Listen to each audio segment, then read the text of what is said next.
What is going on, everybody? It is K1 the Collector here, and today, guys, I'm talking to you guys about.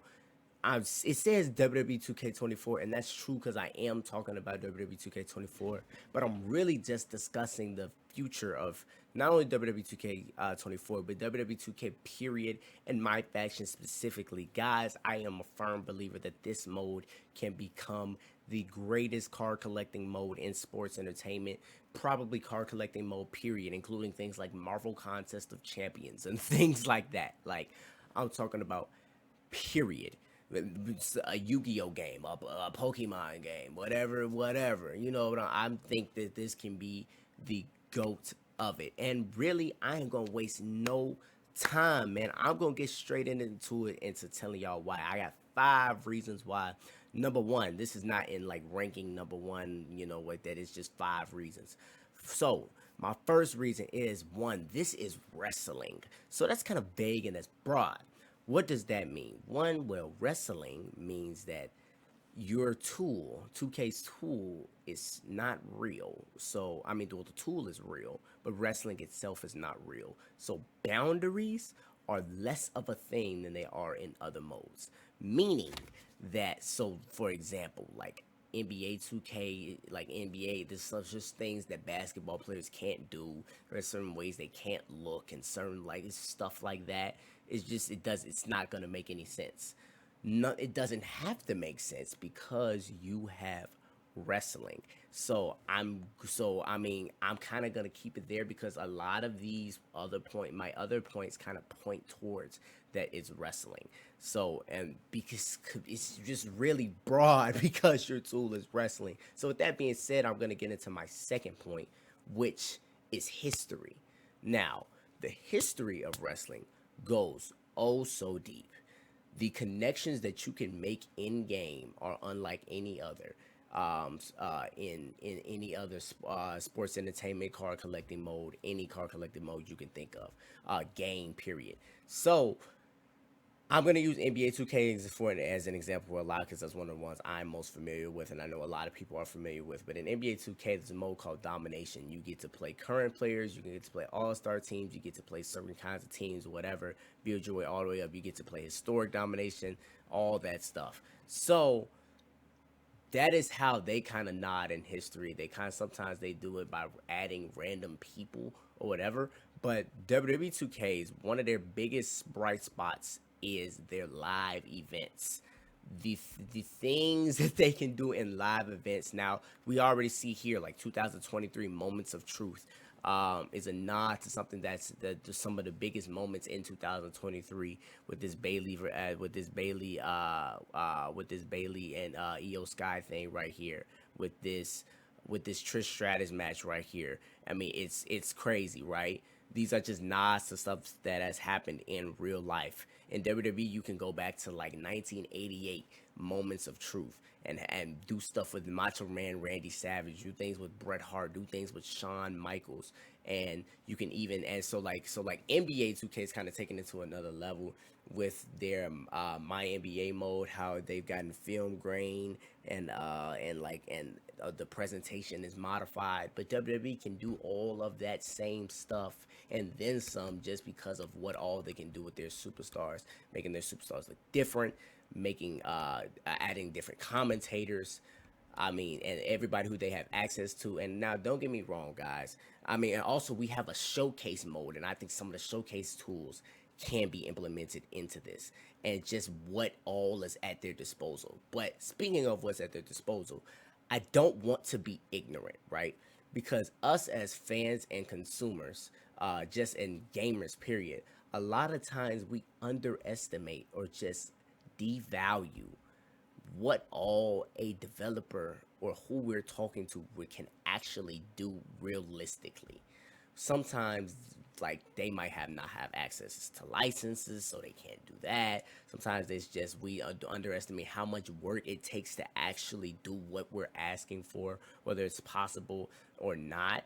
I mean, stuff like that. We don't. A lot of times, I'm realizing like we don't really be knowing, and most of the time, we don't really understand what it takes to really implement something in a game. So that being said, my point is I don't know what all is at 2K's disposal with WWE, but maximizing that. I'm talking about just the dream here. Um, in terms of history wise, there's so much to grab from so many different places and use your creativity because you have wrestling. Create something amazing with it. You can create modes just based off the history of wrestling within your card collector mode game as a whole community that you're creating games within a mode because because a mode is already a separate game within a game, right? You've already created this game within your game. Now you're putting other games in that game. If y'all catching my vibe, that's what you can do. You're gonna create communities within a mode. That's insane.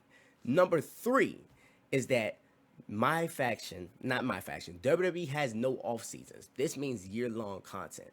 A common issue that card collecting modes run into is dry periods, especially with sports modes, because most sports have seasons. There is no such thing as a season in wrestling.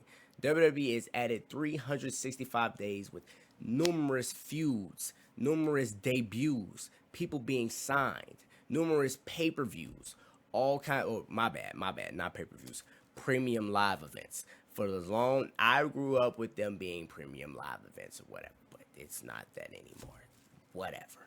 But I'm just saying, like, dude, the things that there is no dry periods. The only dry periods is gonna literally depend on what's happening in real life and what all they can get their hands on. They can literally be so reacty, and here's the thing: within these live events and whatever modes, like say hypothetically, say like Ridge Holland and Ilya Dragunov got into a feud, which is kind of what's kind of happening right now with Ridge Holland calling out Ilya Dragunov. Right here, I can go into the live events tab. It doesn't have to be no huge extravagant thing had a lot of work into going into it. It can literally just be a nod acknowledging that this is happening. Take down Ilya Dragunov with Ridge Holland and redeem yourself, because that's the storyline right now, and you get 5,000 MyFaction points. Or if we pretty much know there's going to be a build up, especially if the game knows there's going to be a build up into them fighting at a premium live event, they can turn that into a live event and have it be for example, Badge King LA Knight. There were a lot of different live events that you had to do in order to get the Pink Diamond one. They can make it a step-by-step stage climb like that up all the way into their pay-per-view fight. They can always be on par with what's happening in real life. Also create scenarios based off of what's happening in real life. So my point is, it's easier not to have dry periods, which is one of the biggest parts of collector modes, because WWE is never stopping. So why should we? Now, number 4 is presentation. Man, at the very least, if this game don't get no better, this game should be the best game presentation wise. I'm talking about regardless of genre, like almost literally easily in collector level modes. But presentation wise, this thing should be insane. So I talked about this in a pack opening video months ago, months back. But I'm talking about, bro, I open a pack and guys, my Bad Bunny stuff is glitched. I get Bad Bunny every day. Like this pack, I don't know why. And I'm not actually losing him. They're just giving me this pack every day. But say this is a Stone Cold Steve Austin. Now, in NHL and HUT, should I call it Hockey Ultimate Team, if you don't know, Madden Ultimate Team and MUT, My Team and stuff, they all have card reveal animations. So when you pull it, something visually happens on the screen, something nuts.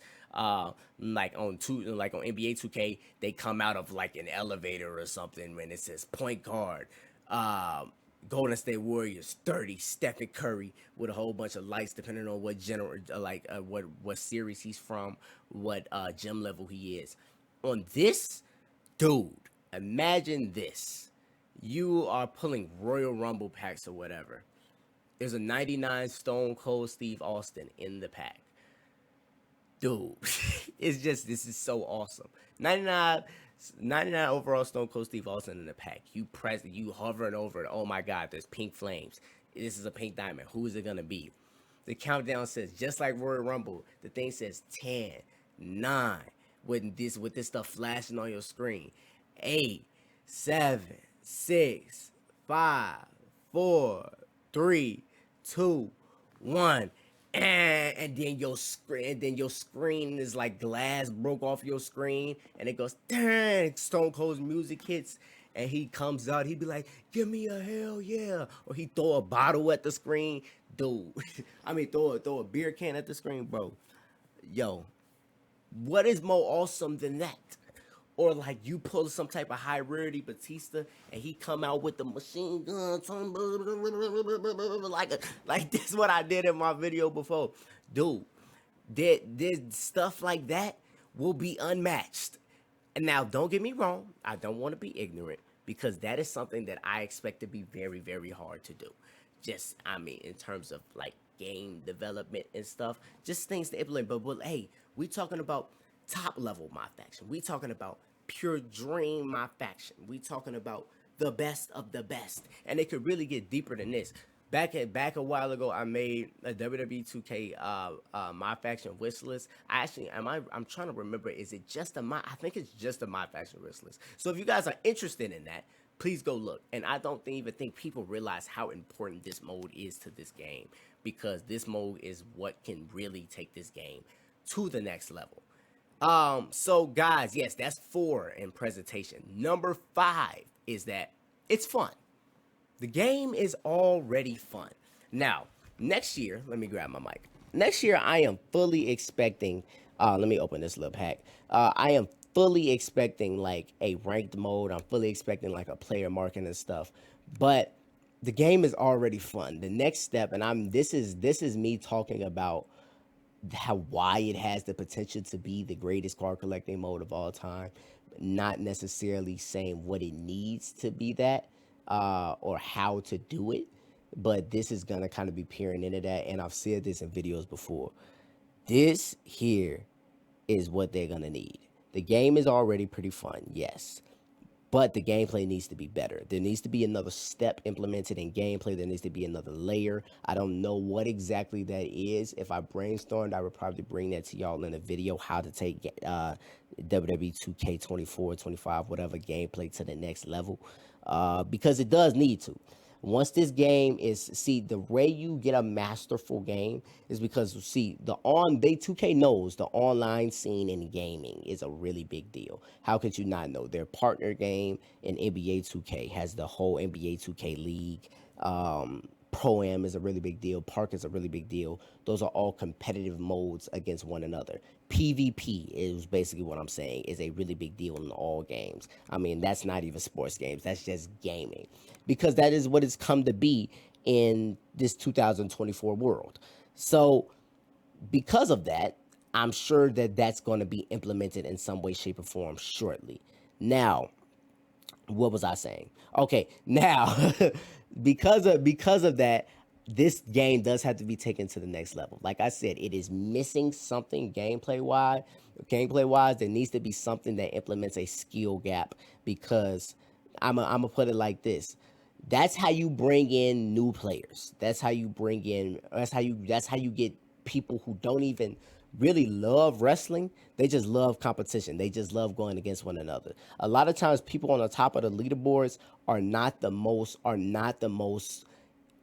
insane football, like like on top of Madden leaderboards. They're not the most insane football heads. Like you may know actual football better than them, but they know this game better than you.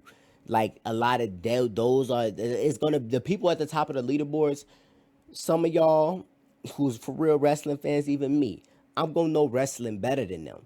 But that game, you don't know this game better than me. I'm a dog at this game. And those be the people at the top of the leaderboards.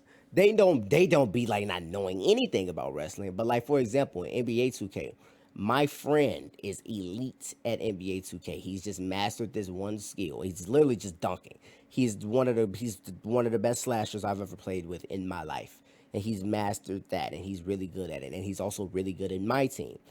But the thing about him is that he doesn't actually know much about actual basketball. Now, me, I'm not one to toot my own horn, but I am really, really good at the game too. But compared to him, in terms of my basketball knowledge, I am way more far along than him. I'm a hooper in real life. I play high school. I'm well on my way to play college basketball shortly. So I hoop, right? But I'm not like mounds better than him or nothing, and our basketball knowledge is on two totally different levels. But these are the type of people that you're gonna bring in. They're gonna fall in love with the game and then perhaps fall in love with the sport, fall in love with wrestling itself. This is how you expand the crowd. So it's already fun. Take the gameplay to the next level, make it competitive, and you get an elite game that is fun and also competitive, fair to everybody, and that is how you're gonna make fan bases within fan bases, modes within modes, all of that stuff. You're gonna build communities in MyFaction. You're gonna have a community that mainly plays offline. Then you're gonna have one that mainly plays ranked. You're gonna offline people are gonna be able to get really good rewards. Ranked people are gonna get really good rewards, and people with the best teams are gonna be people that play offline and online. So that's really it, guys. I appreciate y'all for watching. Please let me know if y'all enjoyed this video. If y'all have any concepts in y'all mind, anything like that. If y'all got any comments, concerns, anything like that. Emotional outbursts. It's an inside joke. Just between me and someone else. I appreciate y'all for watching, though. Till next time. I'll see you later. Peace and love.